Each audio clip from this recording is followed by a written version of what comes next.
소스 코드를 백업하고 싶으면 구글 드라이브에 올리는 게 아니라 보통은 깃허브에 업로드하는 경우가 많습니다. 왜냐하면 일단 공짜고요. 깃만 설치하면 클릭만으로 간단하게 깃허브에 코드를 올릴 수도 있고요. 다시 다운로드하는 것도 매우 쉽습니다. 협업 기능도 들어있어서 애니프사들이 내 코드에 기여를 해줄 수 있고요. 요즘은 AI한테 소스 코드 분석도 맡겨볼 수 있습니다. 깃허브 액션스 기능도 들어있어서 온갖 작업을 자동화해 놓을 수 있습니다. 이런 걸 하려면 컴퓨터를 빌려 써야 하는데 깃허브에서는 무료 이용권을 매달 주기 때문에 걱정할 필요도 없고요. 이런 거 보면 개발자들의 천국이나 다름이 없는데 최근 들어서 깃허브이 이상한 정상화 작업을 하기 시작을 했고요. 그래서 깃허브를 떠나는 프로젝트들이 하나둘 생겨나기 시작을 했습니다.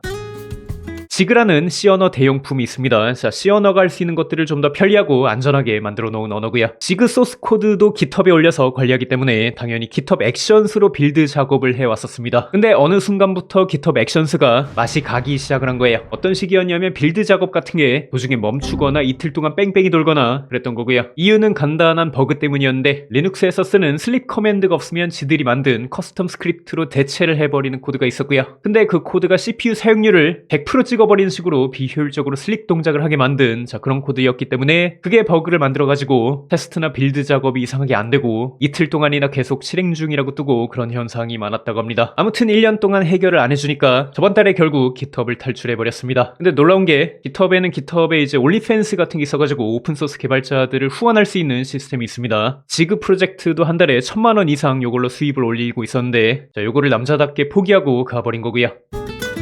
깃허브이 예전에는 서버 사이드 렌더링식으로 페이지를 깔끔하게 보여주고 그랬는데 어느 순간부터 리액트를 UI에 도입하기 시작을 했습니다. 하지만 원래 리액트는 최적화를 안 해놓으면 성능 이슈들이 좀 있을 수 있기 때문에 사이트가 뭔가 느려지고 버벅이기 시작을 했고요. UI 버그 같은 것도 점점 보였던 것 같습니다. 그리고 리액트를 쓰고 나서 빠꾸 버튼도 이상해지기 시작을 했고요. 사파리에서만 이상하게 느려지는 최신 버그도 있었고요. 성능 이슈는 아니지만 유저들을 불편하게 만든 UI 업데이트들도 있었습니다. 다들 여기에 불만이 많은 것 같고요. 딜로라는 프로젝트도 마찬가지였고요. 저사양 기기에서도 쉽게 돌릴 수 있는 아주 가벼운 웹브라우저를 만드는 프로젝트 같은 건데 근데 어느 순간부터 딜로 브라우저를 써서 깃허브를 들어가고 이거저거 조작을 할 수가 없는 지경이 된 거예요. 그래서 참지 못하고 결국 이사를 결심했다고 합니다.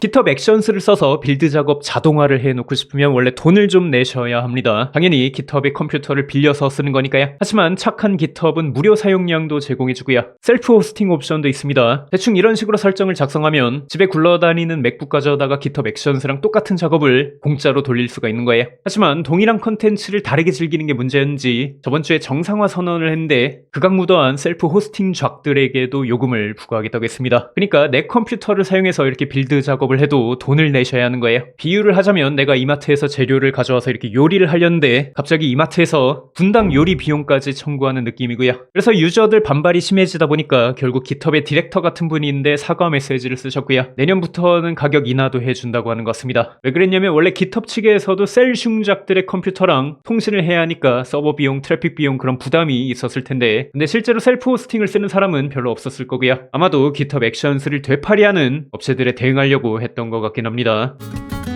깃허브 코파일럿이 깃허브 매출의 절반 이상을 차지한다는 찌라시가 있었는데 이런 좋은 AI를 쓸 수 있는 건 여러분들이 깃허브에 올려둔 코드 덕분이고요. 그게 전부 AI 학습용으로 쓰이고 있으니까요. 공개된 리포지토리에 있는 건 학습에 이용한다고 되어 있기 때문에 그걸 원하지 않는 프로젝트들은 점점 다른 곳으로 이동하고 있는 거고요. 요즘은 AI로 이제 이슈를 오픈할 수 있는 기능도 있던데 이거가 싫어서 탈출하는 분들도 있더라고요.